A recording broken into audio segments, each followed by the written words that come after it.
All steps Samantha.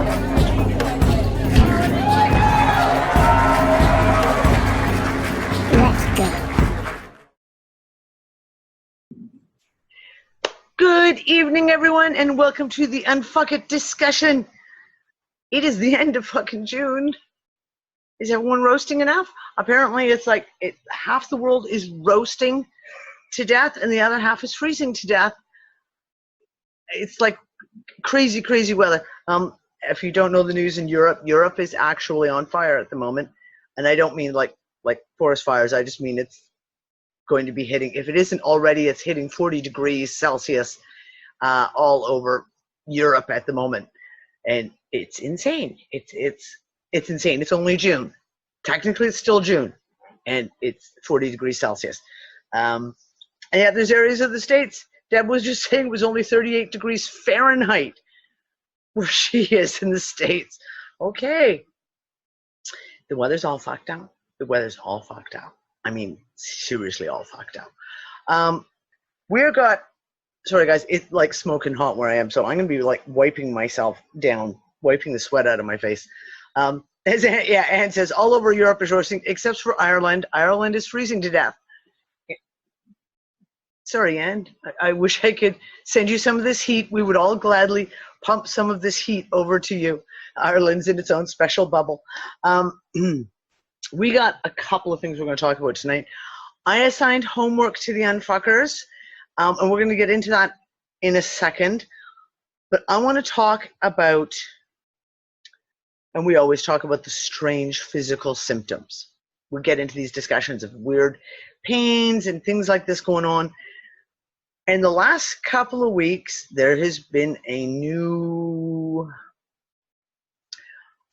genre of symptoms coming up, and Anne and I have been discussing it nonstop for 2 weeks, and just like, what the hell? So I put a post out in Unfuckers Unite saying, I'll just read it to you. I can't show it to you because I don't want everyone's names coming up. It's a private group, but I'm going to pull it up so I can take a look at it. The question was, tracking these weird symptoms, has anyone experienced in the last couple of weeks abscesses, boils, staph infections, swelling in the lymph gland regions, armpits, throats, groin, swelling of hands and feet or lower legs, calf and or foot cramps, and unusual skin breakouts, pimples, ingrown hairs, random spots of irritation and infection. Because in our household, that is what we have been going through, and like out of the blue. So a week and a half ago, I guess, 2 weeks ago, I woke up in the middle of the night with a calf cramp so bad I literally woke up screaming. Scared the shit out of one of my sons. And it took, just to get that calf muscle to relax, it took everything. I ended up like getting up, standing on the floor, trying to do all these types of things to try and get it to relax. And for a week after that, it kept threatening. Like if you'd forget and you'd stretch your toes out, I'll just stretch my toes out, and it would, and you stop, don't do that. And the muscle ached like I had the worst pulled muscle ever. I haven't had a calf cramp like that since I was pregnant, i.e. my youngest is 9 years old. You go, okay, that was really fucking weird. Didn't think anything of it. Not 4 or 5 days later, Nick gets a foot cramp in the middle of the night. Again, same thing. Out of the blue, screaming foot cramp. Talk to Anne. Anne has a calf cramp. The same night or the next day, gets out of bed and instantly has this massive calf cramp. So I started looking at this stuff. My girls came in and they started having this swelling.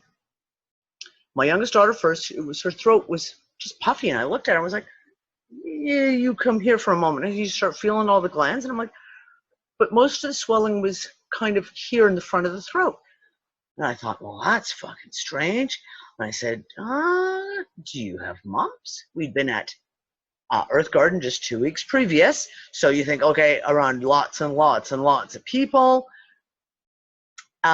Next morning she comes up and the swelling's all around her jaw. And I'm like, you've got the fucking mumps. Holy shit. Yay, she's got the mumps. Because, you want to get these childhood infections over while they're children. Next day after that, I look at my eldest daughter and I'm like, come here, you. And same thing. She's got this swelling and it's just puffiness. It's like the skin is puffy. I was convinced they had the mumps. Looking at it as like, just put it aside. That's just this, that must be what it is. And then I'm talking to other people and people are having like massive swelling in the groin where the skin, for example, sorry, we're going to get physically descriptive here, with the scrotum, men's scrotum swelling up and just puffy, inflamed, puffy. Armpits. Then I'm talking to Anne again, and Anne starts getting a staph infection, an abscess in her armpit. And by this point, I'm like, okay, hold on. Gail's got abscesses in her mouth. I've got other people. I had 3 or 4 messages from people saying, can you send me that recipe again that you posted for how to look after an abscessed tooth? With all these people with tooth abscesses.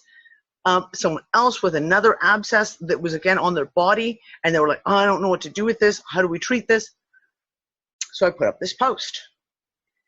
And I wanted to just see what kind of a response. Well, that was June 22nd, so we're talking 4 days ago. There's 148 comments on it. And with the exception of maybe 10 people saying, nope, absolutely fine. Here, and everyone in the group knows kind of like where to put their location, as like over here in this place I don't have any problems, and over here I don't have any problems. The list of people: hives, swelling in the lymph node areas, swelling in the armpits, swelling in the groin area, around the throat. The amount of people with leg cramps was unbelievable. I could not believe how many people had leg cramps and foot cramps. There had to have been about 50 people in our group who within that 1-2 weeks had all experienced horrific lower leg cramping in their feet or their calves. Staph infections, huge amounts. Here, even right now in our live chat here, it's like people are talking about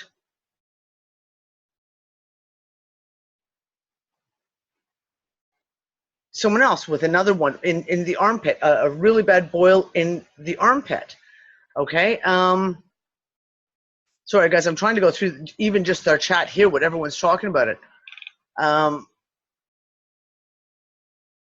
Okay, Peg, felt like I was wearing a turtleneck that was choking my thyroid. No swelling, no, just that tightness, like it's just that heavy. This is crazy. When you have, and our Facebook group is pretty small. We don't have an extensive group because we keep it that way on purpose. We have like 2,000 members. And out of the 2,000, we have about 500 that are truly active. 148 comments of people going, holy shit. Yes, I've had these abscesses, skin boils, skin breaking out. I literally got little white head pimples. Not pimples, because they weren't pimples. It was weird.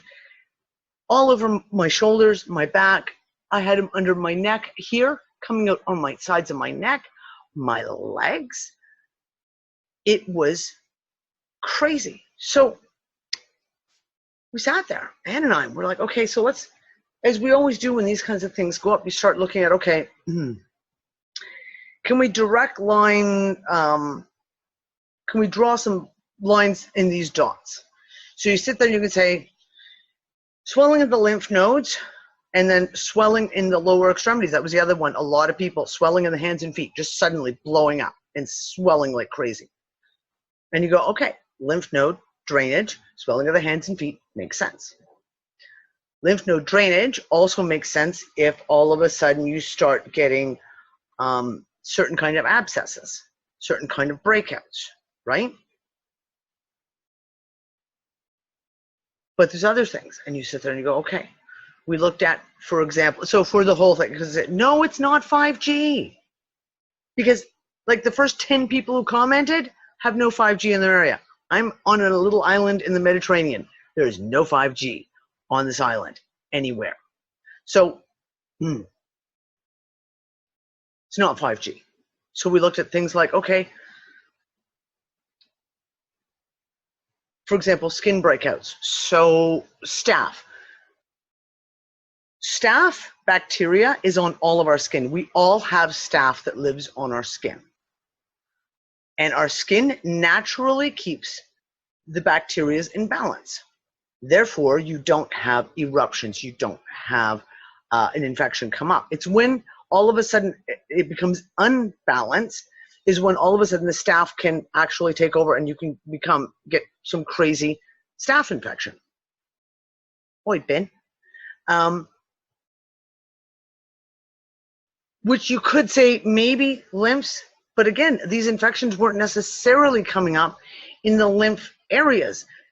People were getting staph infections on their stomach, on their back, on their thighs.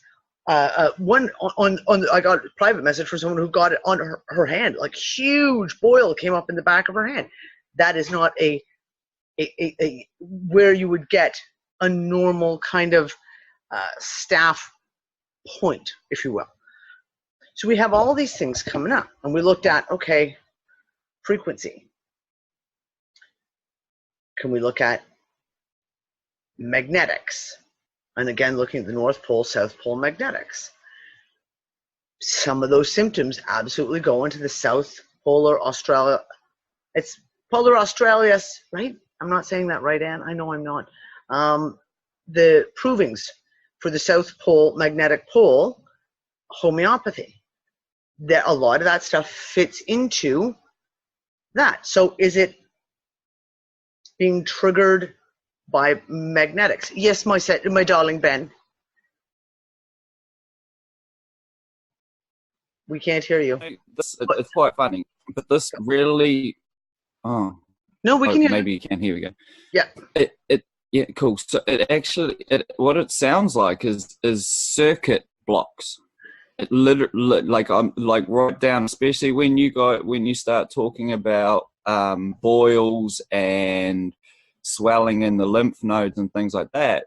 It literally is starting to sound like there are blocks in people's circuitry. Literally. The reason I say this is because I've witnessed a few treatments recently just using magnets. Normal neodymium magnets. And I've watched someone basically electrocute someone through their own system by rejudging certain circuitry. It's and all these blockages seem to correlate with where your circuitry is talking about. You're talking about calves, you're talking about under your arms and your lymph nodes, and like this is down to this bioelectrics sort of stuff. Yep. So yeah, and which then leads straight into your homeopathic proving sort of stuff. Okay, so here's another piece, and I love the fact that you just said like the circuitry is being blocked, because one of the things that came up again is, are we expelling some of this nanotech that we know we've been breathing, drinking, eating, that's been injected through vaccines, etc.? I've talked about it for years. I've pulled shit out of my body. Very obviously not natural. It is very obviously not natural. Okay? So I have a lot of experience in removing this kind of stuff from me, from Nick. Really strange shit. Now, when you start having these breakouts, and it's like Stephanie said here too as well, it's not like a pimple, because it's not an ingrown hair. It's like your skin is putting something out. I developed, you can't really see it, I have a bump on my eyelid, right at my eyelash line. And it is about that big across. It came up about a month ago. I can't get it to move. Yet there's no pain. There's absolutely nothing that I can feel or see or anything. It's just there and annoying. And I've sat there and gone, okay, is there something? Because I had spoken to one of my clients who takes the Black Seed C60, who has Morgellons and has been fighting with Morgellons for decades. When she first applied Black Seed C60 to her eyelids, she started having things come out of her eyelids. Like it was pulling out stuff. And it took days and days and days and days to finally clear, but these bumps were forming. So when this came up I was like, oh, okay, is that something trying to come out? Now, if you talk about blockages to our system, like a circuit board system, as Ben put it, these are these kinds of things. Like you have to, it's all interrelated. Like when you start talking about swelling and lymph nodes and swelling on the glands, and this is the thing, when both my girls swell up, they had no other symptoms. It didn't hurt. They didn't feel sick. They had no other symptoms at all. Quinlan had a slightly blocked eustachian tube on the side where the puffiness was the worst. That's it. Just quickly, Dee, the other thing you've mentioned is teeth, right? Uh-huh. Yeah, so teeth are the capacitors for those circuits, for certain circuits. So you've got, like I've got all my intestine and stomach and liver teeth pulled out because they fell apart, like, over the last few years. But if people are talking about their teeth playing up, like these are capacitors. So if you think about, they take like the overload from those circuits and they store them and then discharge them back when the circuit starts running low. That is fucking interesting, Ben. That is really, really interesting. Also could... I'm going to have to think about that. I'm going to have to put, because there's something clicking there, but there's something else I'm going to have to sit down, have a think. And you and I will sit down tomorrow and talk about this, because I'm pinging off in something here, but I can't really bring it out yet. Yeah, my teeth hurt. I have my one broken tooth down here, another one here, and one up here, and they've all been they haven't abscessed, but they've been sensitive. And the one down here, more and more pieces have broken off in the last month. I've had multiple shards of the tooth break off and just shattering. I actually got a really sharp piece sticking up. I was going to take pliers to it later. Yes, interesting that you guys mentioned that, Danny. Couldn't it be that if we have, I have also the same symptoms. Like I have a few broken teeth that are not dead yet, but the stuff chipped off. And I had over a couple of years, my lymph literally dumped the stuff out of my system that couldn't get out otherwise because my teeth didn't swell up. I didn't have an infection there, nothing. But apparently there's still something in the system.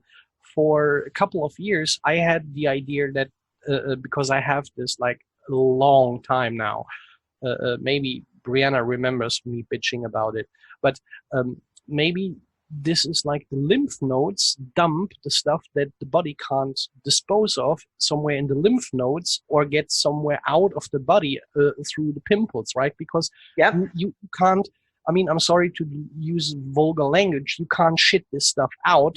It has to go out otherwise, right? Like it has to go out because your body can't take it over a long time, right? Yep, no, I agree. And that's one of the things that I've been treating staph as infections, people with staph infections and strep infections and flesh eating type stuff for 20 years. And over the years, Nick has had multiple staph infections. And one of the things Nick is, and I've talked about this before, when Nick loses weight, all of a sudden the staph starts coming out and he starts getting staph infections. Now, it is very, very probable that some of this shit that we get into our bodies is stored in our fat cells. Now, what happens when all of a sudden you lose weight and you start burning fat cells? It Poison yourself. re-releases, that toxins re-release into your system. And almost every single time Nick is, so for example, in February when he was really, really sick and he was in hospital, he lost about 15 pounds over a week. And immediately he ended up with a staph infection. And it was like, knew that was coming. And we planned for it because you know it's going to happen. I'm the same. When I lose weight, immediately I will get a staph infection somewhere on my body. So as we're draining this kind of sludge and shit from our bodies. So I wonder, and Ben, I'm glad you're here because one of the aspects was, of course, we did talk about water. One of your symptoms of a lot of this kind of stuff can be dehydration, or they can be symptoms of dehydration. And one of the things we've been complaining about for pretty much a year is that it doesn't matter how much you drink, you still feel dehydrated. Doesn't matter what you do, your skin still has dehydration markings. I drink, that's distilled water right now. I drink that, and I drink spring water, and I drink probably 8 of those glasses a day. I think that's a 16-ounce glass. It's a fucking huge-ass glass. Doesn't matter. And I've tried my usual tricks. When I traveled in Southeast Asia, I used to make a hydration drink, a rehydration drink, because you have tourists who would be like falling over left, right, and center, and I'd be like, yeah, let's fix you up. Lemon, salt, a little bit of honey, the whole bit, mixed it into some spring water. There you go. Drink that over the next hour. It's not working. So if we're looking at, for example, an imbalance in our water or something within the water within our own bodies has changed, or that the water we're taking into our bodies has changed and is no longer hydrating our system the way it usually does. And that made me immediately think, Ben, of our whole discussion about polarity. Can we just shift that? And well, I was just about to say, maybe don't look at, maybe don't, hang on, internet. Maybe don't look at water per se, but look at the components. Yep. So if we're talking about charges shifting, polarity shifting, then that what's the word I'm looking for? The sort of the companion effect down the sort of line.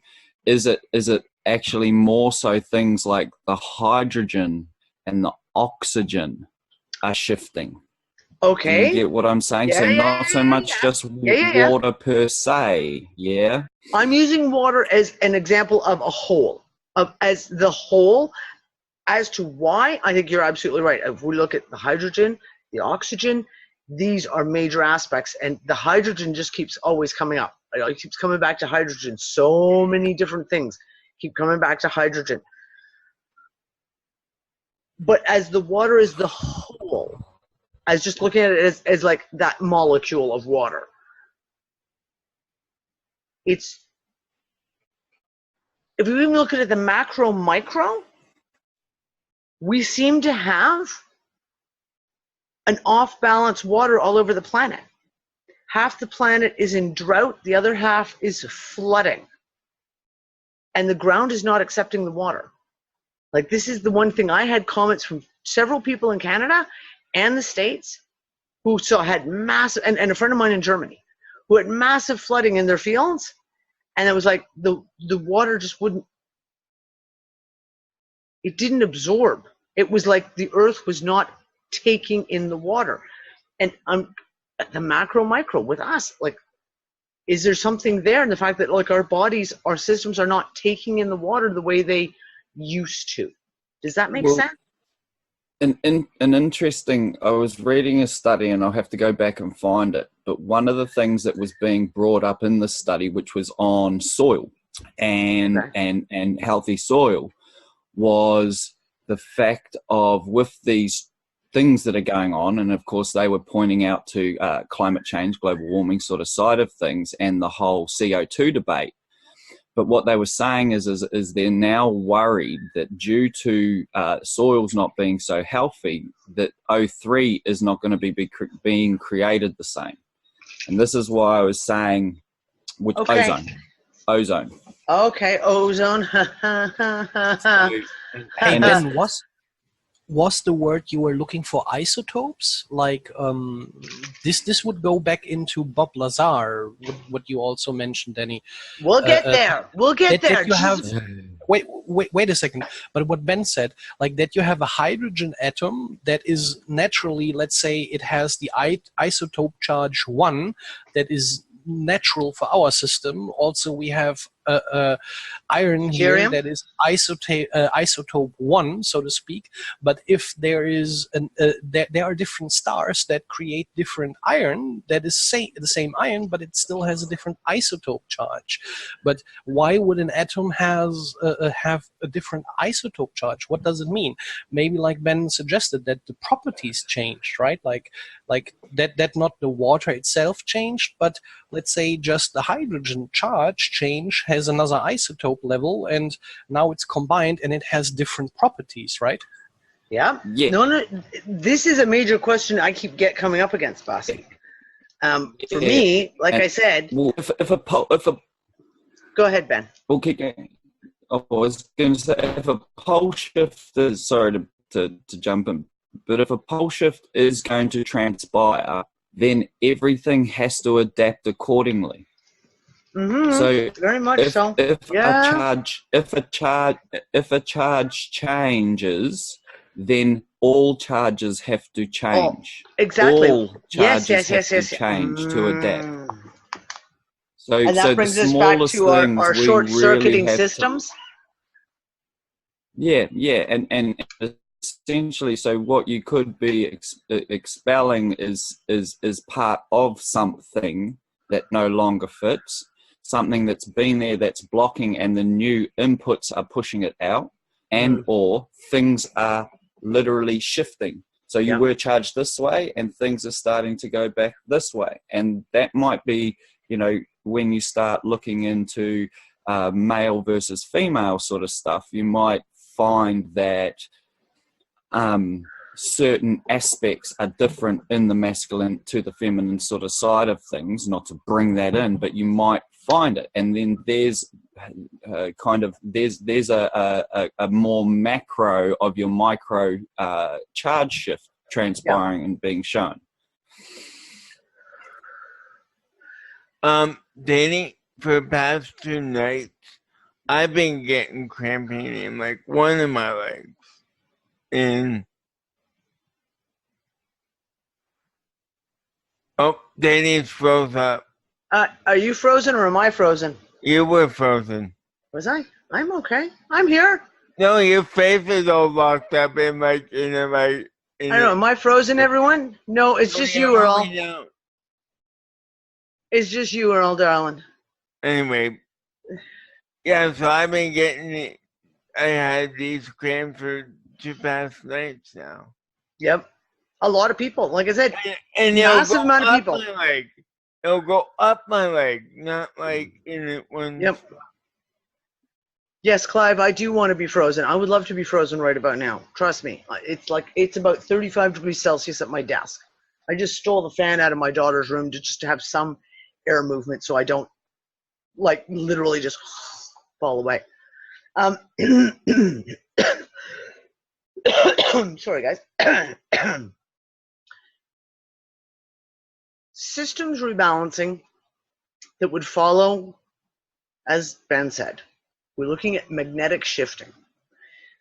When we look at, Anne talked about, when we talked about the, I'm going to say it wrong again, the polar australis, which is the south magnetic pole homeopathic proving that seems to line up with a lot of these symptoms. A lot of these symptoms we talked about fit right into that homeopathic proving.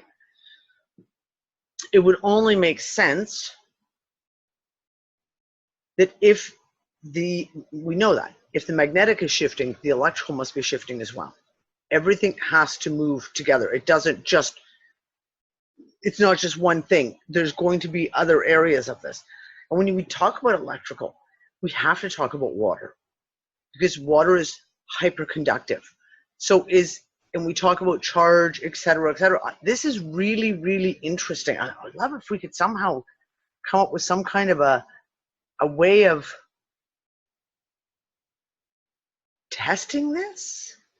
Do you know what I mean?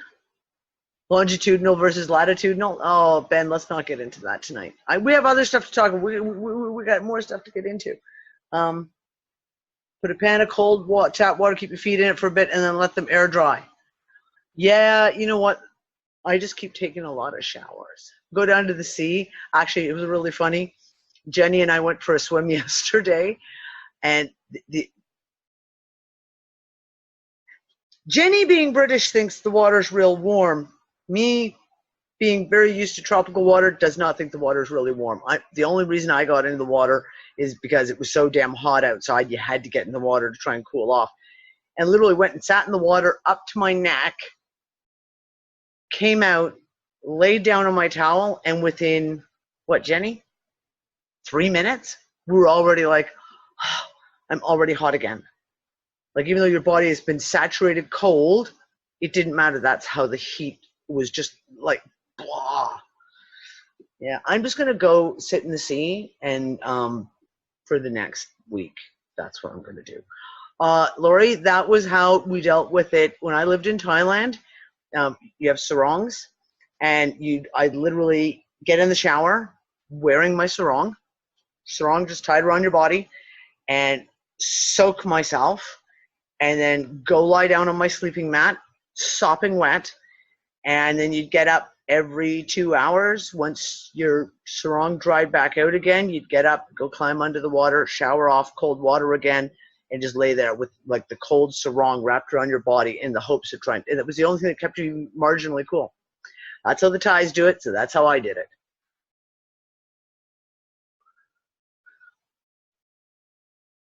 Yeah, I know that's the problem. Keeping cool only lasts for a couple of minutes only. Yeah. In Malta, it's not so bad here. Like, we're not going to get as hit, Clive and Jenny, we're not going to get hit anywhere near like everyone else in Northern Europe. North of us is going to get hit way worse. It's supposed to miss us for the most part. So yeah, keep track of these physical symptoms. These are unusual symptoms. So I want, like, people, if you start noting something unusual, like I said, like a foot cramps that come out of the blue for not something you usually get, and now all of a sudden you're getting foot cramps, or swelling in the extremities, or glands, problems with the glands, the swelling, any kind of issue that you start seeing come up that is unusual, keep notes of these things, because it's interesting. It's really interesting if we can keep, well, like I said, every so often I think it's just me or just my family, or maybe it's just something we're strangely going through, and then I put it out there and I get this massive response from like tons of people going, oh my God, yes, oh my God, it's like this. Is having fewer patients, littler amount of patients than usual? Yeah, darling, that's definitely a symptom. And I have so little patience now, it's not even funny. I have got the shortest fuse. My fuse is about 1 millimeter long now. Yeah, and klutziness. Like, literally, I've had the worst case of the dropsies. Walk into things. Nick and I both, actually. Just, I can't be trusted to pick up anything. I literally can't. I almost dropped my coffee pot when I was making my espresso before the show, and that would have been a terrible waste if I'd not had coffee. I don't know. I don't know. In Denmark, headlines with tropical temperatures for the next couple of days. And then it just changed this afternoon. It's very cool. And I'm saying the weather is just wild, and like I said, the mainstream is not talking about it. The mainstream is not talking about this shit. And to me, that is the biggest tell-all, if you will. The mainstream media is not talking about this. They're not talking about what's obviously going to be a massive food shortage in the US and in Europe and in parts of Canada where there's been so much flooding, the fields are swamped. And these are like the breadbasket areas of Europe and North America that have just, so, but they're not talking about it. They're not talking about this shit. Yeah, Jenny and I live like literally across the bay from each other. We live in the same fucking village, and we're lucky if we see each other once a month, if that. Yeah, Clive, exactly. Buying extra dried food and stuff like that. Yeah, I'm doing the same thing. I've got my my water distiller has been going crazy, and we've got a portable air conditioner unit in the bedroom. So it takes the water out of the air. So that's going right into a bucket, and I save the water from the air conditioning unit, and that goes directly into my distiller the next morning. And I'm just running that baby like literally twice a day at this point, just filling up jugs and jugs and jugs.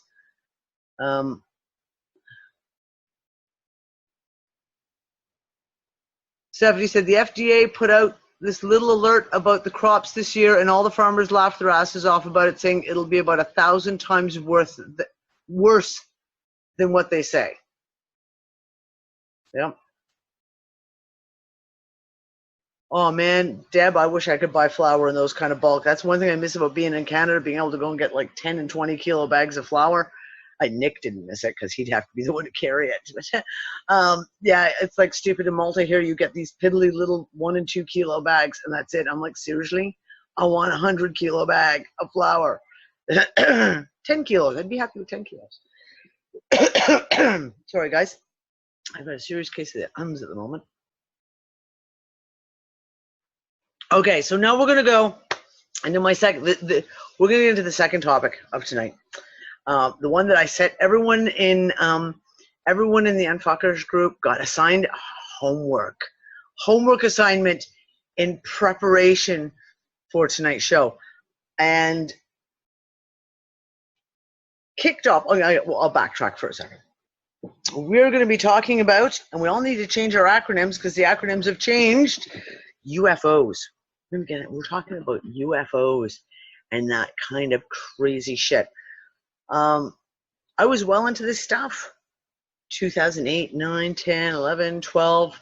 I followed all the sightings, all the well-known people who talked about this stuff. I went through all of this. And then 2013 rolled around, and of course, all the other stuff, the OPPT stuff, moving to Morocco, et cetera, that kind of just disappeared from my life. I just didn't really, we would talk about it person to person, God knows in Morocco, we saw some pretty fucking amazing, what do they call them? UAPs now? UAPs, it's not a UFO anymore, folks. It's a UAP. It's, never mind, I can't even come up with the name of what it is, but it's a UAP now, not a UFO. Unknown aerial phenomenon. Unknown aerial phenomenon. There you go. That's what it is. An unknown aerial phenomenon. Thank you, John. Thank you. My brain's not working very well tonight. We saw lots of them in Morocco. We saw some pretty wild and incredible things happen, especially over the sea. But I wasn't following it anymore. I wasn't watching the videos. I wasn't reading all the articles. And it seemed for many, many years like it kind of dissipated. All the fire and interest that was in UFOs in that pre-2013 just seemed to dissipate for quite a while. For several years, the usual talking people were still talking, but for the most part, it really became a boring topic, want to call it that. Not something that I certainly didn't follow. And in the last year, especially the last 6 months, but in the last year, all of a sudden it's picking up again. In the last 6 months, it's really been picking up again. And we've had all these different reports coming out in the mainstream. So, for example, it was in December 2018, and you may remember the date. I think it was December, when the pilots flying over Ireland, and it's the recording of the conversation between the pilots and the ground control and the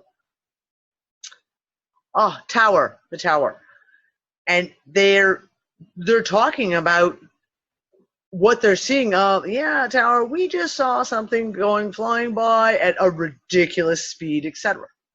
Now we have the U.S. has released documents.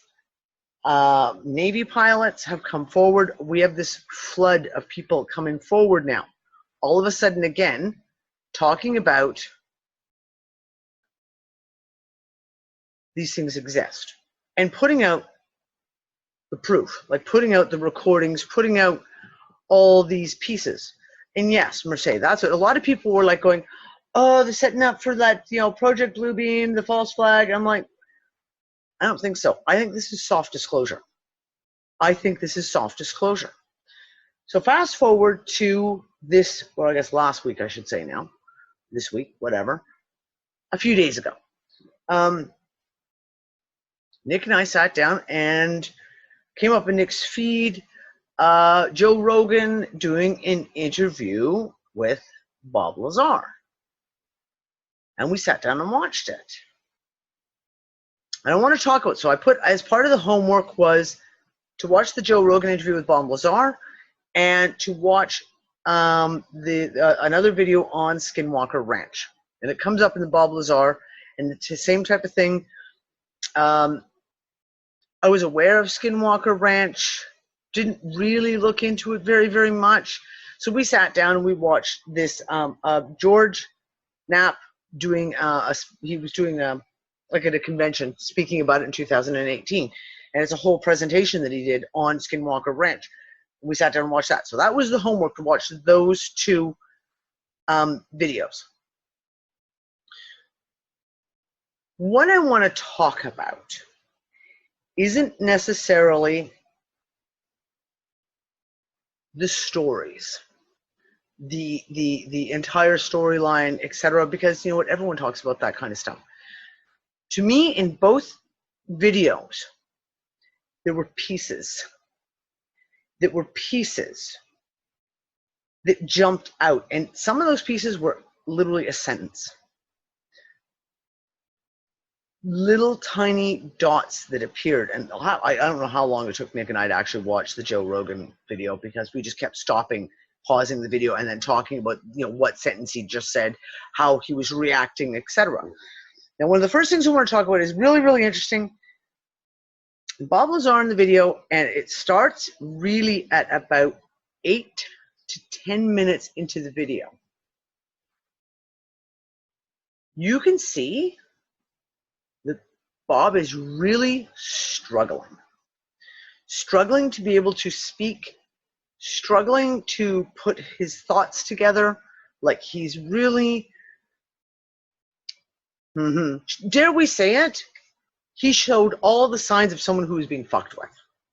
And I mean, seriously. And it's about 8 minutes in when he literally starts talking about one specific part of the engine. So hold on, I guess I should back up. For people who don't know who Bob Lazar is a theoretical physicist who worked in Area 51 and worked directly on one of the alien craft. He said there were 9 alien craft that were in where he was working. He worked on only one, and he only worked on the drive unit. That was it. Like, he got to see the ship, go in the ship once, and that was it. And he had to work just on this drive unit. And he gets to an interesting point when he's describing this drive unit. And as soon as he starts, which, like I said, it's about, I think about 8 to 10 minutes into the video, as soon as he starts describing it and starts putting his thoughts of like how this worked, what they thought, what he was theorizing these parts were, all of a sudden you could see he literally get wiped out. It was like he had, all of a sudden he had a migraine. He couldn't concentrate.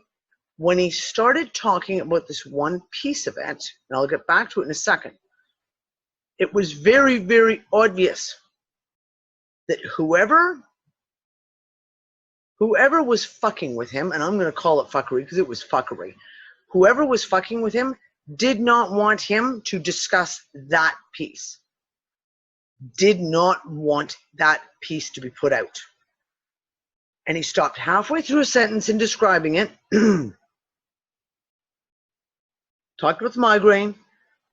They kind of were like, are you okay? Should we get your water? Blah, blah, blah, blah, blah. And he never went back to that subject again. 2 hours. He never went back to that piece. But then, isn't it interesting that he went into the whole story? Joe asked, like, what did you do when you got there? What did they do with you? And he was like, I had to do like 3 hours of paper shit, right? Yeah. Like, I'm sorry, as if you have 3 hours to read through all these fucking contracts and shit like that. What is if they had him like wiped? Like, I mean, we know MK Ultra exists. Yep. Like, Yeah. Literally put someone in hypnosis and tell him every time he talks about it, he gets a fucking migraine. You know what I mean? Absolutely. And we know this technology exists. We know there's been enough evidence brought forward from across the board, not just special dark ops and black ops and things out of Europe. And I mean, literally across the board, this has been discussed ad nauseum, that they have the ability to do these kinds of things. And I want to get back to that aspect again, because this is going to play into kind of the greater reason why I want to talk about this. The piece that he's describing, when he goes through this kind of mind wipe, where he just literally, he can't think straight and he stops dead. He's discussing it and he's saying, this propulsion, this engine, this motor, whatever you want to call it, it works on, it creates an anti-gravity field. It creates an anti-gravity field. And he said basically it was like a square metal plate with like a half basketball, like a half basketball on the top of it. And he starts describing that he theorized that this plate was a cyclotron, i.e. a really little teeny tiny miniature CERN particle collider. And that they knew that the element, he knew that the element that they were using inside that to create this anti-gravity, this gravitational, anti-gravitational, whatever you want to call it. And if anyone wants to put comments in YouTube and go, is there such thing as gravity? Fuck off. We're talking about a word that describes the effect, the force. If you don't like the word, shut up and swallow it anyway. Enough said. When this thing is created, it was a specific element, and the element is element on the periodic table 115, which, when he was there in Area 51, which was in 1987, was it? I think it was 87 when he was working on this, didn't exist on this planet. It did not exist on Earth. And one of the vindicators to him to support his story, as he told this in 1989, is that in 2004, they actually created element 115. And it was created. And it came into existence on the planet very, very briefly. But it was man-made. They managed to make this element. How would he have known about the existence of this element literally almost 15 years beforehand? This is the piece when he starts talking about a particle collider, a cyclotron. And then all of a sudden he just stops. And I was like, oh. Particle colliders. Again, we start talking about these questions that always keep coming back to CERN and what are they crashing in CERN, etc. You go through the story when you listen to the video, little pieces come up. One of the things he mentions at the very, very end of the video, when he's obviously much calmer, like he's much more relaxed, he's a little more mellow and speaking a little more freely, and he talked about, one of the things they asked him is, he said there was a lot of things in all this paperwork that he read that he has no proof of. He could only talk, and he was very careful to say, I can only talk with any clarity and say this exists is the stuff that I worked on personally. Everything else that he was told, which wasn't very much, or that he read in the documentation, he has no proof because he didn't work on any of that, so he cannot say, yes, this is accurate. He was told that the craft he was working on came from Zeta Reticuli. They purportedly knew exactly where it came from. Now, that's what it was in his brief. He says, I can't prove it. I didn't work on it. I have no knowledge of that. I can only tell you that this is the information as was given to me. He was very careful to clarify what he experienced, what he did, what he saw, etc., versus what he was just told about or perhaps read about.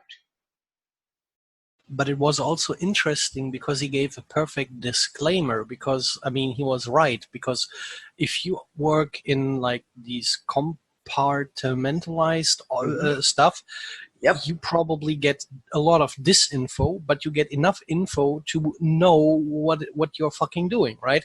So like he said, that this could be generally disinformation that if it's put out, they know exactly who it's coming from. Exactly. They plant specific pieces of disinformation with each employee, and then if there's a leak, they can tell by the story given out who it was who leaked it, because they know who it was who gave the information. Absolutely.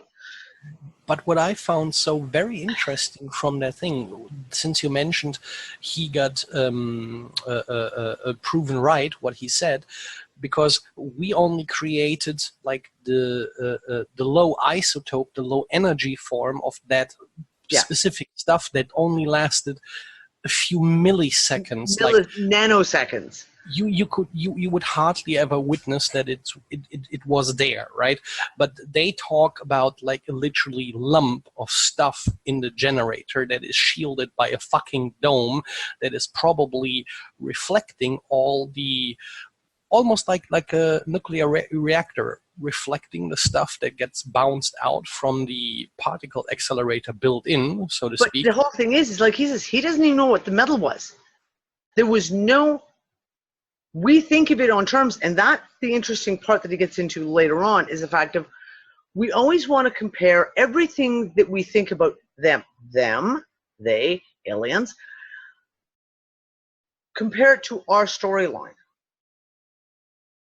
But that way we went from, you know, like build a fire, make steam engines, internal combustion engines and rockets and nuclear energy, etc. That doesn't mean that this other race, etc., beings went through the same time lapse, the same learning curve. They may have had that. They may have had that element kicking around on their planet and went, "Hey, look, boom! Look, we have energy. Exactly. Fucking lots of energy. As abundant as oil, right? For us, it could be. We don't know. So we've got to. That's the interesting part of like you can't. We have a tendency to put things into terms that we compare to our own experience, our own history, etc. But that could be completely and utterly false. Okay, so now I got to go back and try and think of what the fuck it was I was just going to go, where I was going to go with this. Speaking of mind wipes, okay, so towards the end of the video, they get back around to this information, the stuff that he was told, information that he had heard. And he starts saying a few things. He says, you know, like different projects that were going on at the same time. That occasionally you get cross information would come across of other projects were going on in the same areas. And he talks about Project Blue Book, which of course everyone here should know what Project Blue Book is. I think I've got a copy of it in the Unfuckers Unite library. I'm pretty sure I do. Then he mentions Looking Glass. Who here remembers Looking Glass? Okay. Looking Glass and Bill Brockbrader. That was information that was put out. Looking Glass, if you don't know what it was a, again, purportedly a very, very deep project, very, very secretive, that had, again, had to do with alien craft, and that it was through using Looking Glass that they were able to contort and see through time. So one of the things that is interesting is throughout the show, several times, Bob Lazar talks about that these gravity waves, and that was the other thing too, is he'd said in his initial reports in '89, gravity is not a particle, gravity is a wave, which of course was just proven in 2015. So again, another one of those little things that was a little, another piece to the story that shows that he knew what he was talking about. That gravity and time create, when you warp this gravity field, you are also warping time at the same time. So when you sit here, and he brings up Project Looking Glass, looking forward. And he mentions, it's literally a name drop. He mentions it in passing as a list of some of these names of projects that he had heard about while he was working on the base. Now, the interesting stuff is, we talk about people being fucked with. Bill Brockbrader is a prime candidate. Now, if you remember the initial reports that he put out, they were pretty insane, pretty wild, and engrossing. Like I don't know about you guys, I was sat on the edge of my chair listening to these reports because he came across as like, this information was amazing fucking information and very compelling to what a lot of us kind of already had gut knowings about anyway. Then, of course, I can't remember what year it was it 2013 or 2014, Bill Brockbrader was arrested and was put away for a while. And I know his wife, and his wife actually reached out to me, and I was in Morocco at the time, and she wanted me to help her organize a whole pile of thing of writing letters to try and get him out of prison. And I was in Morocco when we had almost no fucking internet. So I didn't get involved at all. Now, when Bill came back out, he was a very, very different person.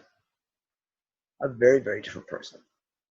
And all of a sudden he became, number one, he basically fluffed off everything that he said about Project Looking Glass, said it was all bullshit, that it was like basically like he made it all up, it was not real. And then he turned into this very, very heavy love and light kind of shit, like seriously hardcore new age love and light stuff. And energetically, it was like not him. Now, I have another friend who is well connected within the internal stuff of Project Camelot. And we got talking about Bill Brockbrader a couple of years ago. And she said to me, oh yeah, when he came out, that was not Bill Brockbrader. That was not the same guy that went into prison. Well, you want to talk about, again, people being fucked with. What is the best way to it seems, let's not say the best way, let's say one of the most common things that seems to be used on these whistleblowers is to take them into custody fuck with their heads, and then have them come out and either A, make complete asses of themselves, so no one will take them seriously anymore, and to basically say, oh, I made it all up. It's all bullshit, etc., etc., etc., etc. So it made me really think about it. That's really interesting because he keeps talking, Bob Lazar talks continuously about these gravity fields and how they would affect time. One of the other interesting things is when these ships flew, when his ship, and because they used to fly his ship, the ship that he was working on, they used to take it out and for a spin and fly it. That when you were underneath it, you couldn't see the ship because it was kind of like the Predator, you know, the Predator movies when the Predator would kind of put on its force field type thing, its infiltration field, and you could just kind of see a warping around the edges of the light bending. Well, basically, when you looked up at this flying saucer, call it that, when it was hovering in the air above you, you couldn't see it. Which immediately made Nick and I pause and go, Grebennikov. When Grebennikov built his bizarre flying contraption using the under carapace wings of a specific kind of beetle that caused his contraption to levitate, fly at unreal speeds, and anyone on the ground looking up could not see him because it created a field around it, a distortion field. It distorted light, and what Bob is saying is it also distorts time. And this comes up in a lot of these shows about this kind of time distortion. And again, the looking glass comes up. And I had to sit there and go, wait a second. The one thing that Bill Brockbader talked about is in Project Looking Glass, no one could see beyond 2012. Every single person who sat in that chair. No one could see beyond 2012. When they went to look past, it was like hitting a wall. What have we been talking about nonstop since 2015? At least I have, anyway. That jump. Have we jumped? Did something happen in 2012 to take us either out of linear time into a loop? That we're now not on this set timeline, that we're either off on an offshoot, or that we're, like I said, we hypothesize in a loop that keeps going around. When you start watching these little bits and pieces and you start getting this information in. So again, he talked about the base being a little cyclotron. What was it we all talked about that happened in December of 2012? CERN fired up, did a major experiment, basically destroyed itself, and then all the shit got weird. Right? Then all the shit started getting really, really weird. What happened in December of this year? CERN did another big experiment and is now closed down for another, I think it's 2 or 3 years. Again, just like what happened in December 2012. The exact same thing just happened in this December. We've been talking about the weird ass fucking shit that's been going on since January of this year. Especially, it's been leading up to it, but insanity of what we're seeing right now.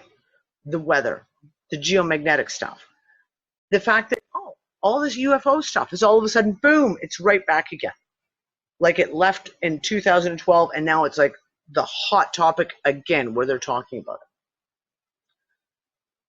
It's interesting when these dots come up from all various sources and you start connecting all these little dots together. I'm not saying this is an accurate portrayal. I'm not saying that this is true. I'm not saying anything other than that this is the shit that jumped into my mind while I was going through these videos. All these little dots started to light up. You guys in the chat are like, it's just like screaming so along so fast, I can't even keep track of everything else. Danny? Yeah, Earl.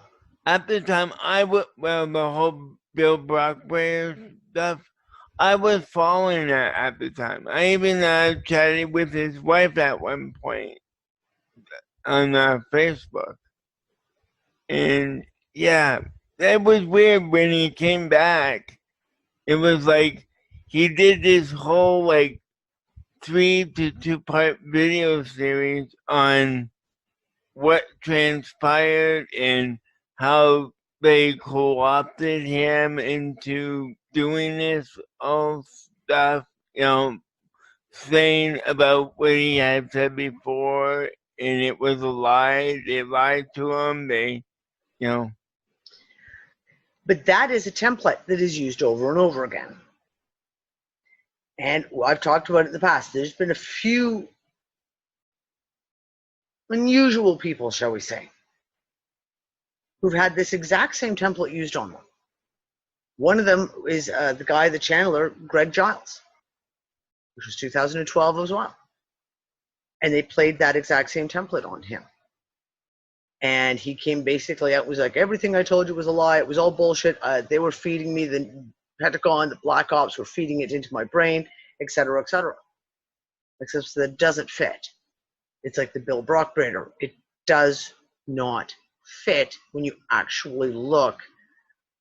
If you were there at the time and following all this shit as it happened, the pieces don't fit together properly.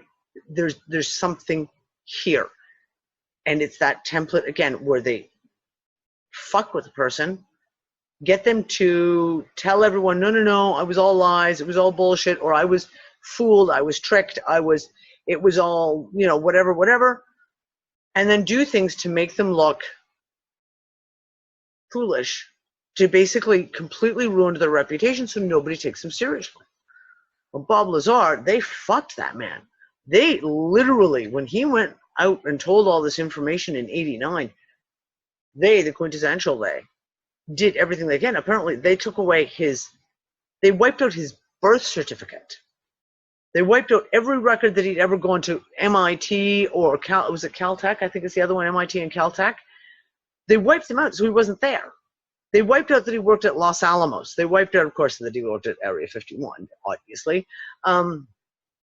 Each piece was reproven. Each piece was reproven because they were able to go back and find residual evidence.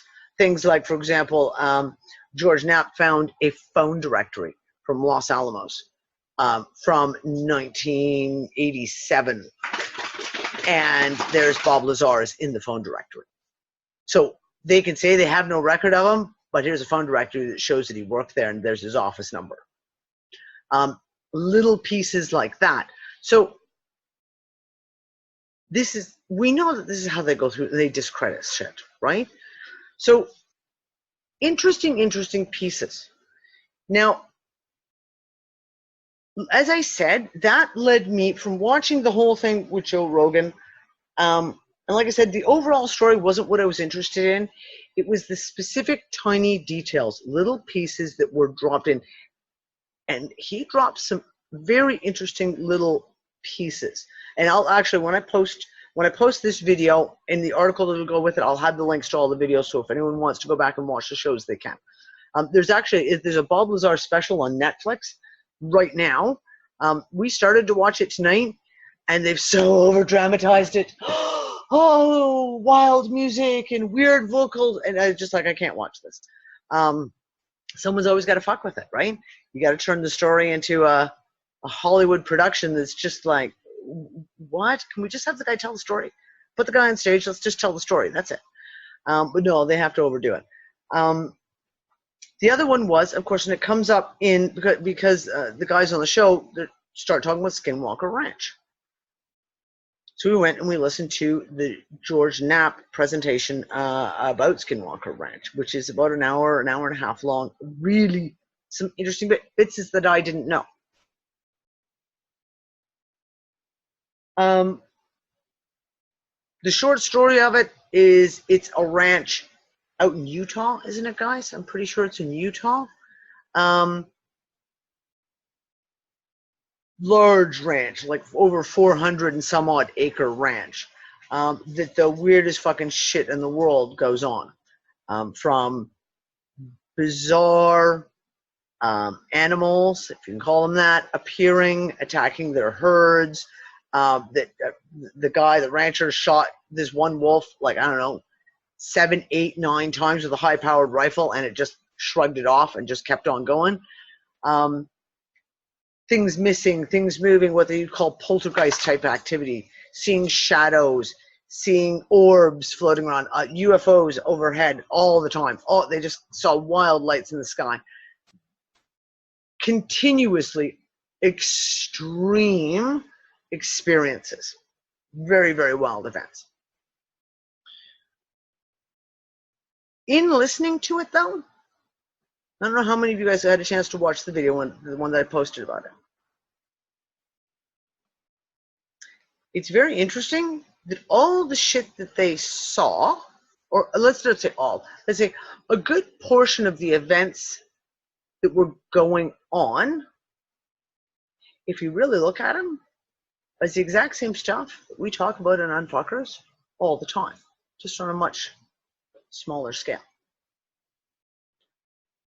Orbs, seeing shadows, shadows moving, knowing that you're being watched,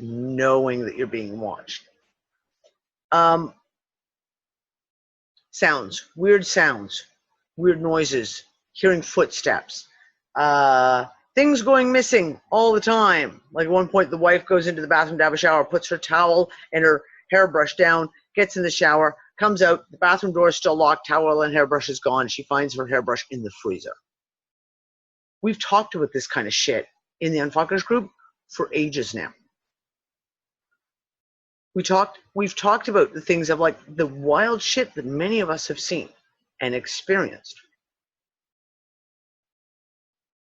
So one of the things that's interesting, and they actually talk about it, and there's a question and answer towards the end of the video, and one of the guys, so there were some really good questions asked.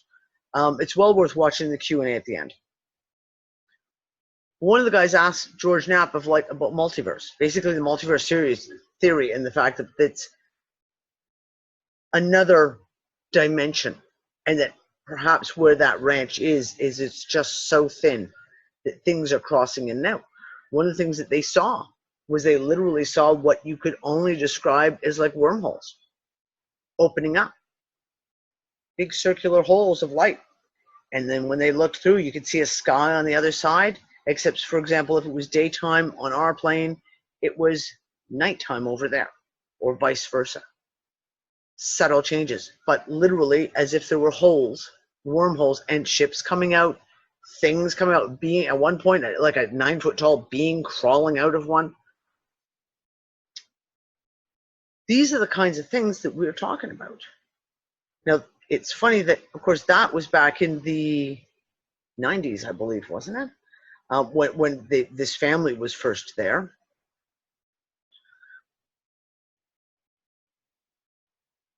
Now we're seeing, on a much lesser extent, these kinds of things happening everywhere and ramping up, where things are going missing, where we are having those kind of Mandela effect moments in your personal life where things just all of a sudden change and shift. Like I said, seeing the shadows, seeing the light orbs, seeing all of these kind of bizarre lights in the sky.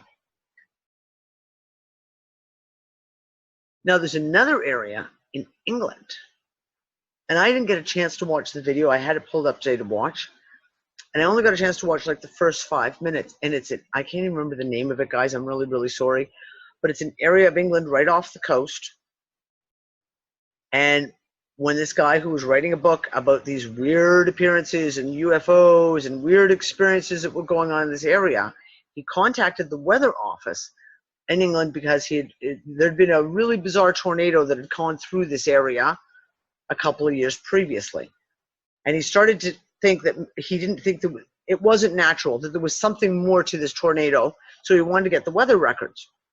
And when he called up and talked to the person at the weather office and told him like the area he wanted the information for, the person said to them, Oh, that area. Yeah, we call that the Bermuda Triangle of the UK, because if there's anything weird going to happen anywhere in the UK, that's where it's going to happen. And he went, okay, that's really weird. And again, this area has all the same kind of experiences. Seeing ships, seeing UFOs, seeing all of the lights. Danny, there's one in Lake Michigan. Like there's a Bermuda Triangle for Michigan. And I didn't even know it's a new Mandela effect. It's weird. And there's several more of them, I think, than what this You guarantee. You have to find out the local legends, right? Like this is, George Knapp hypothesizes at one point, I believe, that these places could very well be all over the world. And it's a matter of you have to know the questions to ask people, and you have to find someone willing to talk about this stuff. And that's the whole thing. Like, so the family that lived at this ranch before the family that just went public with all this stuff, nothing happened. No, nothing ever happened. No, there was nothing wrong. Nothing. We never saw anything. No, I don't know what you're talking about. So they were terrified of talking about the shit that happened to them. So these places could be all over the place, just thin spots. Kind of like when we watch Fringe. And there's between the universes, you have those moments in several of the episodes when there's soft spots. I think is that what Walter calls them? Soft spots. And known soft spots. There's certain areas that are known soft spots between the two universes, where if you just did the right thing, you'd be able to cross over. Very, very interesting shit. Hold on.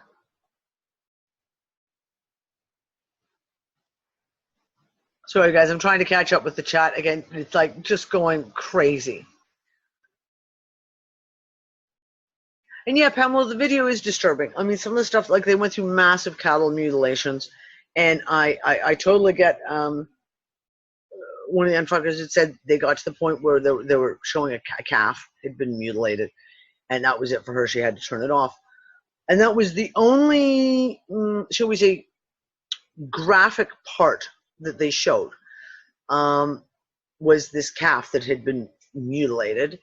In a matter of 45 minutes from the time the rancher put the new calf and put the little thing on its ear, walking across the field to see the other calf and coming back, less than 45 minutes. The reason they put it in there is to show that this wasn't a wild animal attacks the calf. It was very obviously that the calf had been dissected. The calf, the cut marks on the bones in the ribs were like laser cuts, as if like they're just perfectly straight. The incisions that were made were so perfect. And the other one was, of course, there was no blood. There was absolutely no blood, as if the calf had been taken somewhere else, dealt with, whatever they did to it, and then brought back and just put there and laid out. Obviously, it looked as if it had been laid out. And the fact that it was impossible. There's no possible way any person could have done such a thing.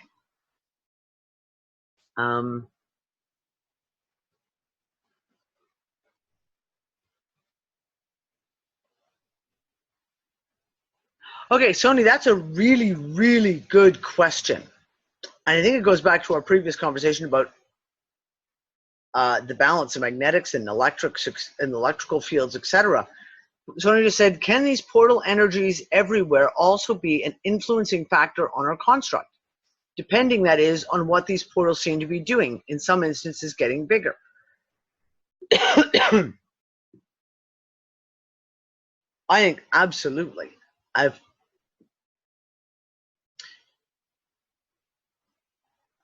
It would seem to me that anything that is like that, there is going to be an energy field to it. And if we're talking about these shifting of energy fields from magnetic and electric and God knows what other types of energy fields right now that we may not even fully comprehend are also doing this kind of thing. I think they could absolutely be affecting and interfering into these things. That's really interesting. That's really, really interesting. So yeah, anyone want to jump in here if you guys have any thoughts on this? Because this is a really interesting topic. And you know me, I love finding dots, and I love trying to see where dots connect together and allowing dots to connect together, and like from random pieces of information that you gather up, random pieces. We've been watching Fringe as a group. We're talking about multiple universes, two specifically, and how they touch and how they affect each other when they touch, to portals opening up between universes, to some of the most bizarre things we can imagine happening. The observers. The observers, we talk about one of those things that comes up in all those, like in Skinwalker Ranch with George Knapp, that one of the things that everyone felt was anyone on the farm ranch felt like they were being watched at all times. They just felt like there was eyes staring at them. And we've talked about that in UnFuckers group all the time, how many of us have experienced that. A fuck of a lot of us. And then the observers and how that plays out in the Fringe stuff. They're always watching. They're always there. Any kind of little events. Yeah, Sony, go ahead. Of course. I think I've asked you before and ask other people, and I always forget. I remember it was when Lisa and yourself were speaking many years ago about how someone was walking around somewhere, and they came upon this portal energy, which he was about to crack open, and something in it, or I don't know how it goes, said, no. You don't want to come in here because you're going to mess everything up. You don't want to intermingle. And I can't remember what that is. Oh, that was so long ago. That was 2014, I think. 2014. That was in Morocco. We had a lot of very, very strange events play out in Morocco. And I can't remember specifically what that one was about. But yeah, the whole thought of portal energy, etc., that came up. That was a topic that came up quite often when we were in Morocco in 2013 and 14. Yeah, we had some really strange fucking shit happen when we were in Morocco. But what caught my attention was that whatever saying, no, you don't want to do this because it's going to cause a big mess for yourself and for us here, or for whatever on the other side. And that seems to be like I said, like that's kind of the lesson in when you read books and you watch shows like Fringe. There always seems to be that lesson. Like if you cross, like Walter crosses over, and the first time he crosses over, he's the one who fucking set in motion the crashing of the two universes together. So I don't know. It's interesting. And we don't have the language, or we don't have the specific language sometimes to be able to define differences. So for example, in my opinion, just with all the shit that I've experienced and read and researched, etc., over the last 10 years, when we talk, for example, in the Fringe, a la Fringe, here's universe A, here's universe B, and they're parallel universes, but there are those soft spots, those moments where they touch. That is not the same thing as, for example, our own timelines. Like we talk about, for example, shifting timelines, and we've talked about Mandela effects and how that goes through, and the idea of all these shifting timelines where things change, and God knows I can't even go through all the amount of conversations we've had on that topic. I believe those are two separate things. And I think that's when we start talking about, for example, portals and things like that, it gets very easy to lose the language, lose the ability to define exactly, because I say multiverse or I say another dimension, people could all have a completely different comprehension of that word. Their view, their perception of what that word dimension means could be radically different than mine. And then you go on telling a story and or expressing yourself, but because a person is defining the word in their perspective, you may not be able to get the same information across because you're not necessarily talking about the same thing. Yeah, Stephanie, language is deliberately inadequate. It's not even a freaking question, right? And Sonia, if you think about it, if you ever come up, if you get a little more to that, let me know, because I'd love to have a little more to know exactly what it was. That's, yeah, so like I say, dimensions, multiverse, etc. Now, the interesting part about the Skinwalker stuff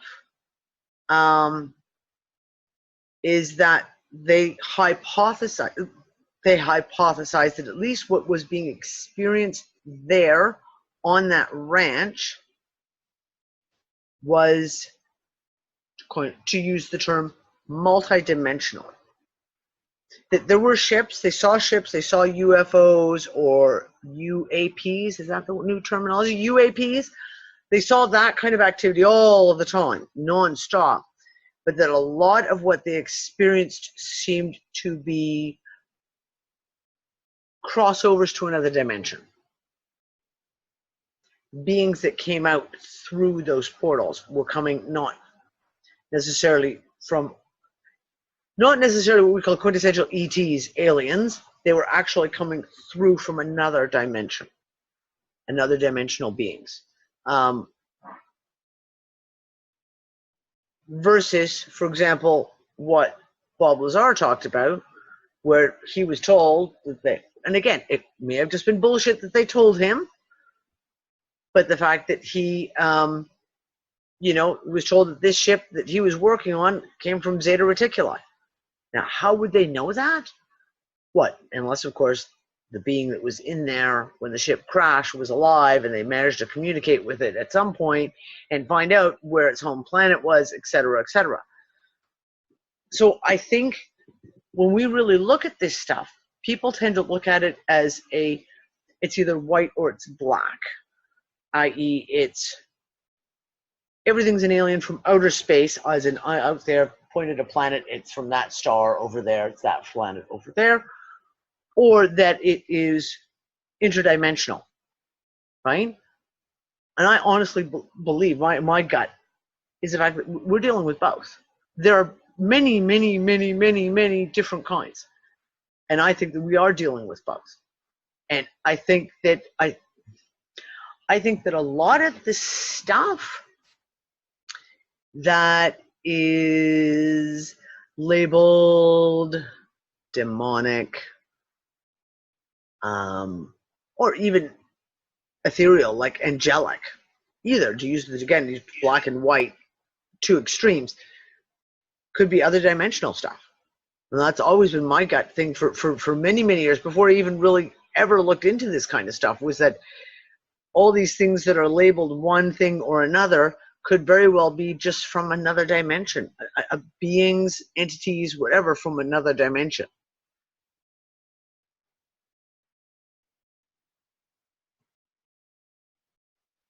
Oh, Deb, I'm not even going to say that out loud, but it's fucking hysterical, and I love you. I love it. You're awesome. And yes, I would agree with you. It's funny because it's true. Yeah. And that's when you get into stuff like, you start getting into some of the stuff that's like Majestic 12. And that, those pieces there. Groot, could you stop saying? There are pieces that come out. There are pieces there. There's just too much information out there now for it to be tossed off, for it to be just like, oh, it's all, you know, crap. There's too much evidence, and I do think that it's not one or the other. I think it is both.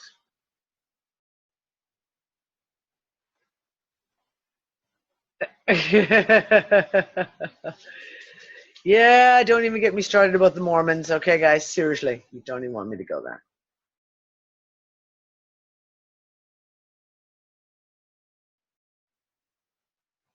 Really, Sony? Battlestar Galactica is based on some Mormon teachings? I'd never heard that before. I had never heard that before. And yeah, Teresa, that's exactly it. What got me the most is the fact that it's all coming up again right now. Right now. After not much is... When was the last time you heard someone talk about Project Looking Glass? That thought hasn't even crossed my mind in years. Boom, it comes forward again. And it comes in such a way as to weave into another storyline that makes you go, oh, wait. Because obviously, we first run into Project Looking Glass back 2011, 2012 kind of times. We didn't have any kind of the information that we have now. Like, we're now talking about CERN and quantum computers, and we're talking about the simulation, that the universe is a simulation. All of this kind of stuff is, we didn't even have a concept of really back in 2012. So, yeah, Leonida, that's what I was shocked about. YouTube is full of UFO stuff in the last 2 days. But, okay, here's the thing. I know a lot of people don't like Joe Rogan, and they say that he is basically like a shell. If they, the quintessential they, need disclosure to come out, what would be one of the best ways to put it out? No one believes the primetime news anymore, do they? Put it on CNN, no one fucking listens to CNN. But you get someone like Joe Rogan, who's got a massive viewer base. I mean, literally, we watched that video. It had only been out a day and a half, and it had already been viewed over 1.5 million times. What better way? Soft disclosure. To put the information out. Feed it out there. Look, here's more pieces. Here's more pieces. Because the soft disclosure has been coming out non-stop for the last 6 months. Non-stop. And the people who were all on the whole we want disclosure type thing all wanted this grand announcement, where the president stands up and goes, there are aliens, blah, blah, blah, blah. Well, guess what? Trump just made a comment last week. Well, we don't really know about this whole alien thing. Don't really know. The very fact that he even talked about it as a subject matter is like, seriously? Did you just talk about aliens? Wow. And this is this thing. The disclosure is coming out. And yeah, we can play both sides of it. We can sit there and say, oh, it's going to be Project Bluebeam, and it's going to be a fake alien invasion, and all the rest of this, etc., etc.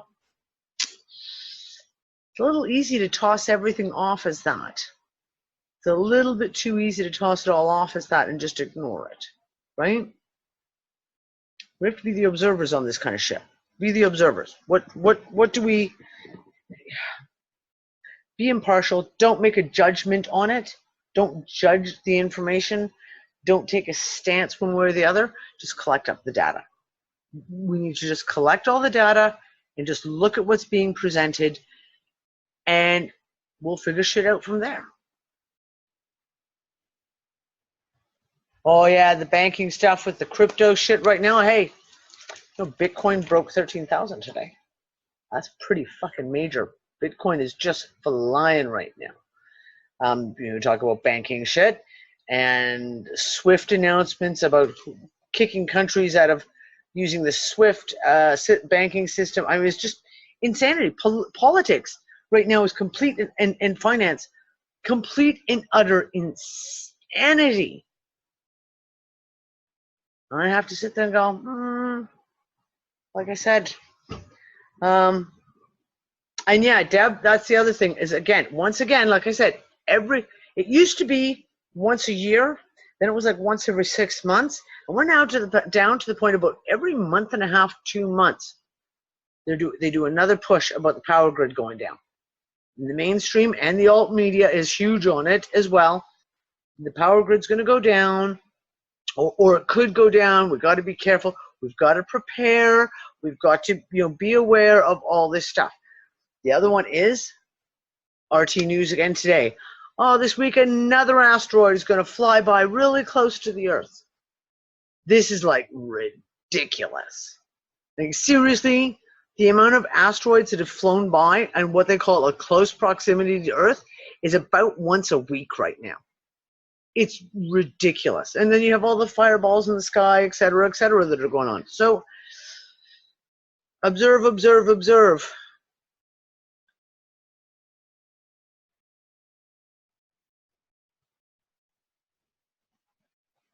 Stephanie, where are you guys?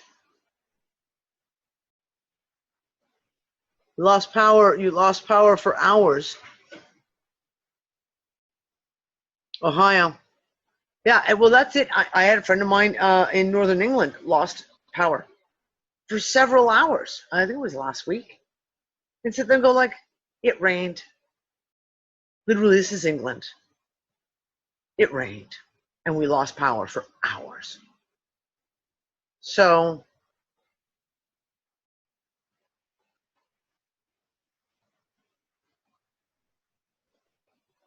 meteor caused a sonic boom over Brisbane this week. Yeah, I heard about that, Jules. I heard about that. Yeah. Jess, what years did Project Looking Glass take place? I don't know. Sony dropped a link way up to the Biblio. I always call it the Biblio-esque. I can't scroll up. Sorry, my chat is just completely frozen on me now. Let me see. I have this open somewhere. No, not that one. This one. The Biblioteca-Pleiades. I can never say the website. They always have some of the best articles.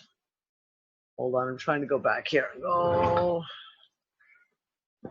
Project Looking Glass. I can't type. Sorry, guys. Like, seriously, this is getting ridiculous.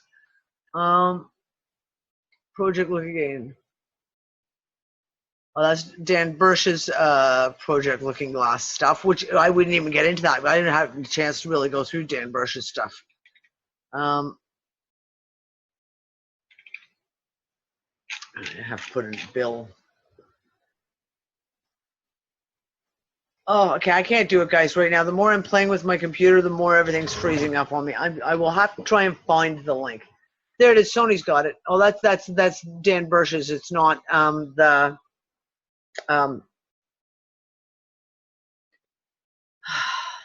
his name just went right out of my head. I'm having some serious brain farts going on. Bill Brockbader. Bill Brockbader, thank you. God, one of us has a brain cell. I don't have no brain cells left anymore. They're all gone. Okay, I need to smoke this cigarette. So, guys, come on. Talk to me. Who wants to add anything? Do you guys, anyone want to add anything to this conversation of weirdness tonight? From any of our moments of weirdness, just want to roll a cigarette.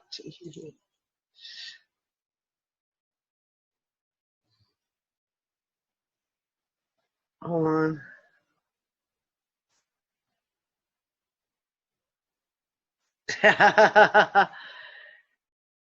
Steve Tyler. Hi, darling. Now you got a face that goes with the ridiculous chat messages and PocketNet. I'll be talking to Daniel tomorrow. Nope, tomorrow. When's tomorrow's Thursday? No, tomorrow, Friday. Tomorrow or Friday night, I'll be talking to Daniel about some of the new stuff coming up. Groups being one of them. PocketNet. And if you're not on PocketNet, folks, I don't know why you're not on PocketNet yet. Because as soon as we have groups available, there will be an Unfuckers group on PocketNet. There will be. And with Facebook being so completely and utterly fucked, that's where I spend all my time now. I spend all my time hanging out on PocketNet. Me and Clive, and Peg, and Gorf, and just hanging out, chilling on PocketNet. Why not go to MySpace? Fuck off, bossy.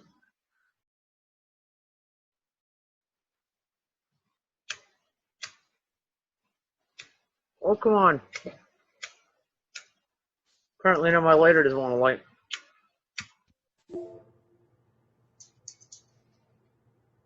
Are you Danny on PocketNet, Danny? I'm just Danny. Yep, it's just Danny on PocketNet. Okay. Myself. Ow, I just burnt myself.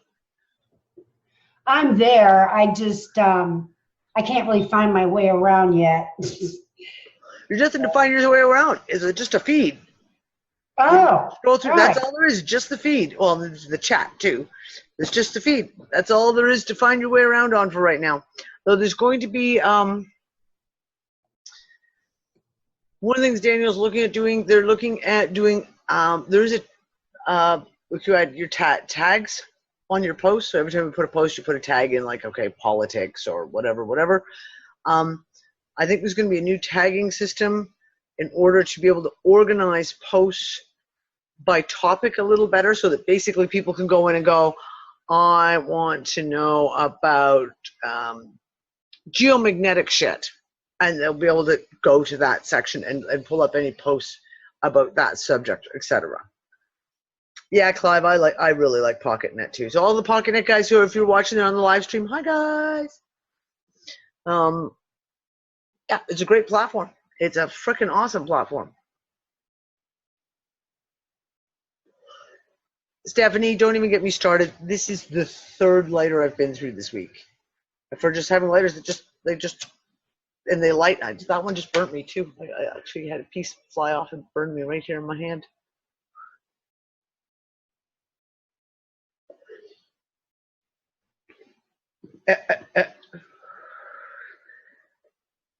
$3 gallons of strawberries, Deb? Seriously? Holy crap. I need some strawberries. Strawberry season's kind of over here, so it's sigh. And I don't know how good the stone fruit's going to be this year. The weather's been so weird, and that's kind of the stuff I was talking about with Europe.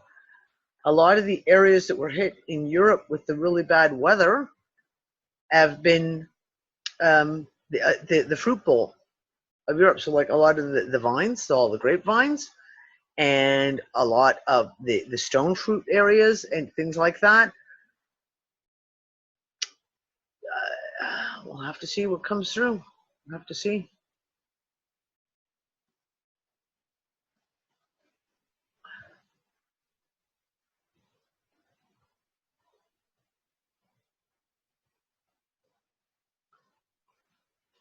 Okay, Deb, it's funny that you should say that about the plants being weirdly tall. I don't know if Ben's still with us. I can't see him on the list of people's, because I don't know what he was there, if he was here under Ben or not. Some interesting articles about CO2. And of course, they keep trying to say CO2 and, climate change. Man-made CO2, of course. It's all man-made. But the plants that aren't flooded or frozen have been really tall. Really, and I've had quite a few. We were looking today, not today, sorry, last week, at all the new growth on the trees over this winter. Amazing amount of fresh new growth, like huge amounts of new growth on the evergreen trees and things like that here.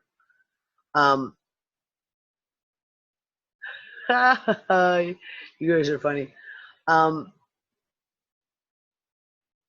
that's, Ben and I were talking about this a couple of months ago. More CO2 means more plants growing. The plants are going like crazy. The trees are growing like crazy because there's more CO2. which is kind of the opposite of what they're trying to talk about, you know, this whole global demise and et cetera, right? There's Stephanie, I just had another friend of mine in England say her yard is so overgrown that she can't keep up with it.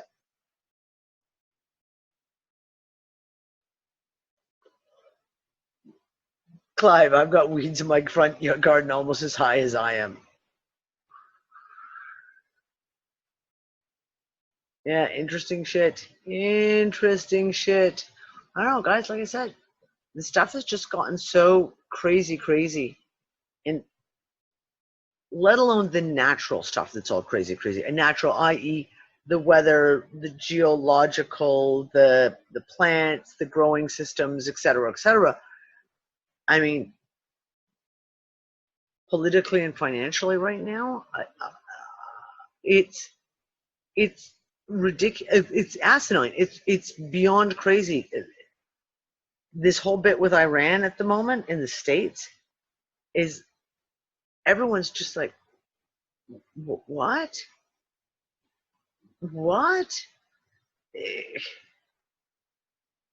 If the U.S. Sorry, Ann, go ahead. Oh, I am so sorry. I didn't. Go ahead, hon. Go, Jane.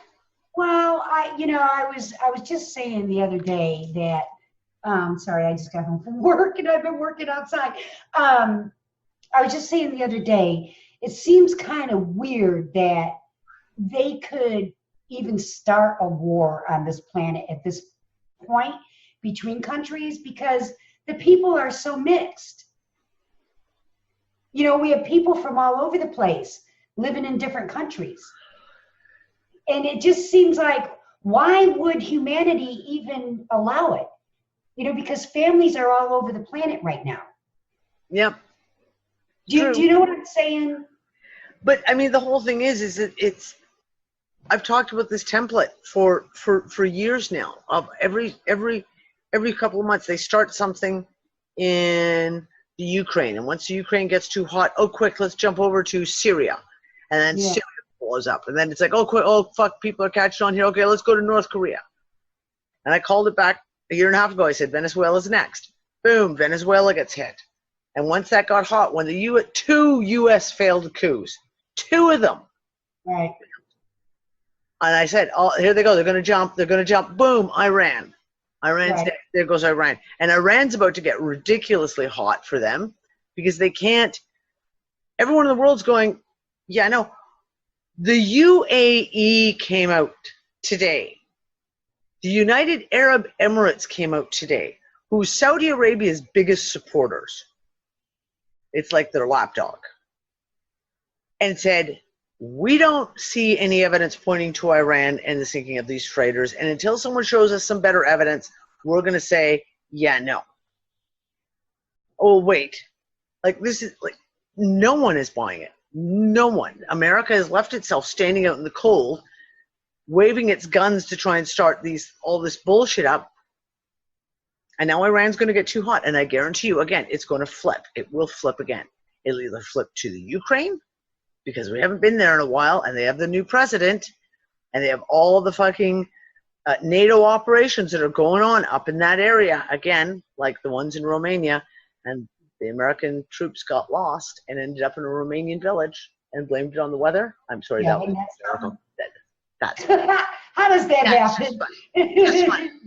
Like, it was the weather. It was the weather. Or North Korea, because they'll have to take the heat off Iran because that's not selling anymore. It's not. People are not falling for it, so they will have to do something to distract the people somewhere, some other part of the world. They will have to.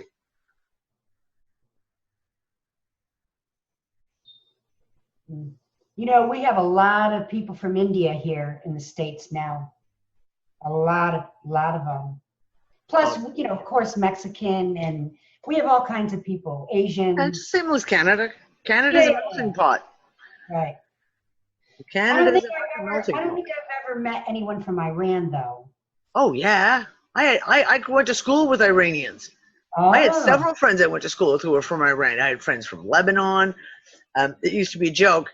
My ex-boyfriend was Maltese, well, my ex-husband, but in high school, my ex-boyfriend was Maltese, and my best friend was Lebanese, and the two of them, she would curse in Arabic, he would curse in Maltese, and it was the exact same thing, and they could understand each other. Oh, that's funny. So yeah, like my school was a complete, like I had another good friend of mine was Korean, Greek friends, Italian friends, you name it, Iranian friends, yep, Yeah. Pakistan, Afghanistan. I mean, literally, our school was like the United Nations. We had every nationality in our school. I love it. I loved growing up like that. I loved growing up in experiences. I used to go to my friends' houses. Like we had this whole group of friends, and we used to call ourselves like the United Nations because we were like from all over the place. And because it's high school, so you're living within a certain area, so you're relatively close by each other. And I was just, it was a joke, especially during the summertime, where you'd just be like, oh, you call up your friends like, Dee, what's your mom making? Oh, she's making, my girlfriend Demetra was Greek. Mom's making this for dinner tonight. Really? Oh, Antonella, what's your mom making? And we would be like, hi, we're going to Antonella's family's house for dinner. And we'd all like, whoa, come in. My one girlfriend was from Trinidad, and her mom made the most incredible goat roti ever. And whenever she'd make that, I'd be like, Mom, going to Ingrid's house. They were having roti, so I'm going there. So I grew up eating all this food. The best friends of my family were East Indian. So when I was 7, I wore saris. Yeah. I had saris.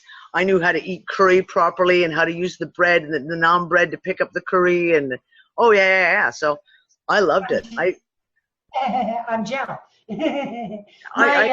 My landlord and his wife are Indian. Yep. They're from India. Yep.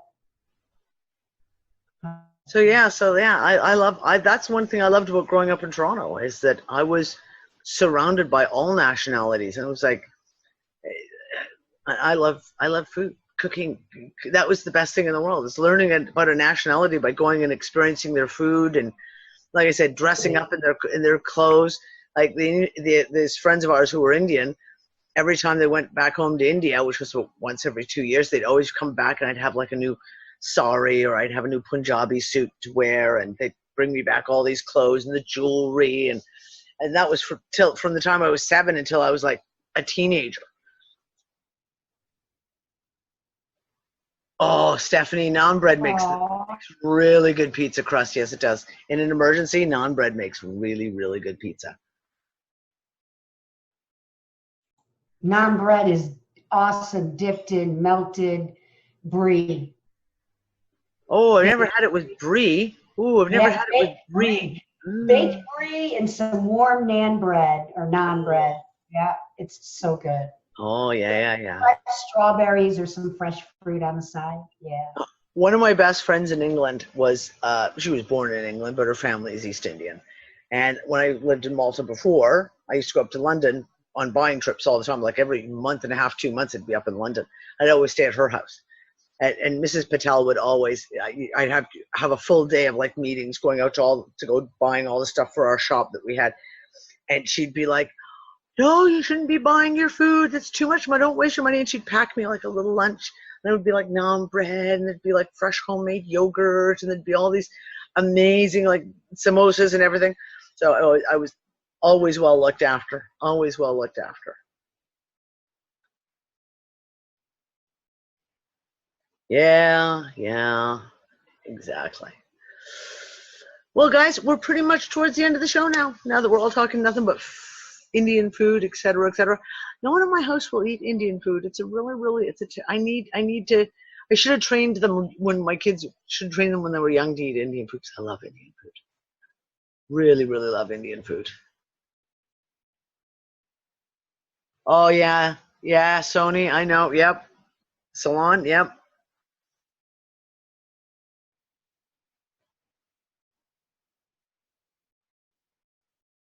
Oh, I don't like tandoori beans. I like tandoori lamb. You know me, and I'm not a vegetarian. I don't do the beans very well. Yeah. multicultural food. And I think that's one of the problems with the world is people don't have a chance to experience other cultures or don't allow themselves the opportunity to experience other cultures. Because I think if you grow up in a family that is, or a school, a neighborhood that is very multicultural, I don't think you can have the problem. I don't understand how people can be, you can't be racist. You can't be a racist. You can't be against it when you grow up with it, a culture, when you have a chance to really be a part of other culture. I mean, I've lived all over the world, but that was my whole life though. Like all of our friends, we had Mexican friends. One of my best friends was from Jamaica, and his mom, oh my God, the food she used to make. You know what I mean? Like, we had people, someone was saying about Ethiopian food. Yeah, same thing. We had an Ethiopian restaurant down the road from us. It was really amazing. German friends, Ukrainian friends, Hungarian friends. Hell, I went to a Hungarian wedding once. It was 5 hours of eating. 5 hours. I think it was a 12-course meal. It was ridiculous. I thought I was going to die by the end of it. But man, was that food good. Yeah.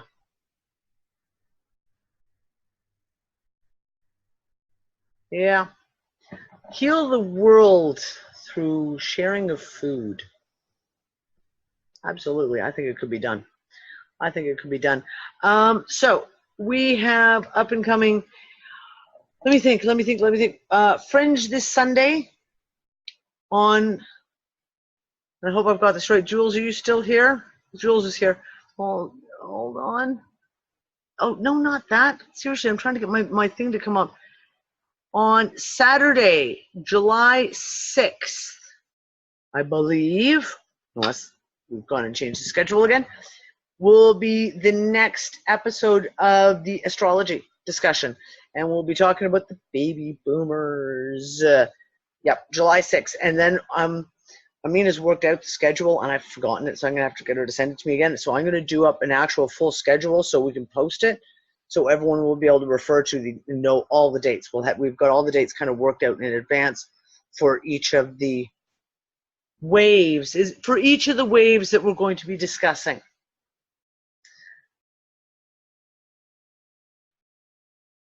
So yeah, that's what we're up. And then next Wednesday it'll be the next UnFuckIt discussion again. So that's it for us for now, guys. I'm going to say goodbye to everyone. And we'll say goodbye to Twitchland and the live feed and everyone from PocketNet over there.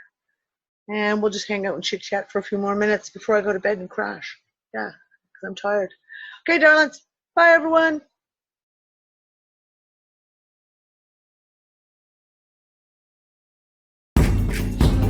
One small step for